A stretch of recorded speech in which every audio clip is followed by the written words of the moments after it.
കുറച്ച് ദിവസങ്ങൾക്ക് മുമ്പായിരുന്നുണ്ടെങ്കിൽ ജയൻ രവി ഒരു ഇത് കണക്ക് പ്രസ് മീറ്റൊക്കെ നടത്തിയിട്ടുണ്ടായിരുന്നു. അതിനകത്ത് കുറച്ച് കാര്യങ്ങൾ പറയുന്നുണ്ട്. അതിൽ മെയിനായിട്ടുണ്ട് ഇത് കണക്ക് ഭാര്യയെക്കുറിച്ചും തൻ്റെ ജീവിതം ഉണ്ടെങ്കിൽ ഭാര്യയ്ക്ക് അടിയിൽ ഭയങ്കര അമർന്നൊക്കെയായിരുന്നു ജീവിച്ചുകൊണ്ടിരുന്നതെന്നുള്ള രീതിയിലുള്ള കാര്യങ്ങളായിരുന്നു പറഞ്ഞിട്ടുണ്ടായിരുന്നത്. അതിൻ്റെ കൂട്ടത്തിലുണ്ട് ഈ ഒരു ഇഡലി എന്നുള്ളൊരു ആക്ട്രസ് ഉണ്ട്. ആ ഒരു കാരണമാണ് എനിക്ക് തൻ്റെ ജീവിതം ഇത്രയും കഷ്ടപ്പെട്ടെന്നുള്ള രീതിയിൽ മെൻഷൻ ചെയ്തിട്ടുണ്ടായിരുന്നു. ആ സമയത്ത് പേരൊന്നും പറഞ്ഞിട്ടില്ല, ഇങ്ങനെ മാത്രമേ പറഞ്ഞിട്ടുള്ളായിരുന്നു.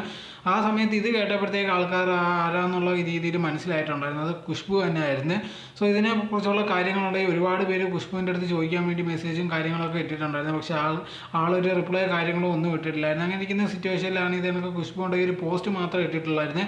ബാക്കിയുള്ളവരുടെ DNA എന്തുവാണുള്ളത് അത് യഥാർത്ഥത്തിൽ കാണിച്ചു തരുന്നതിന് ഒരുപാട് നന്ദി എന്നുള്ള രീതിയിൽ മാത്രമായിരുന്നു ഇട്ടിട്ടുണ്ടായിരുന്നത്.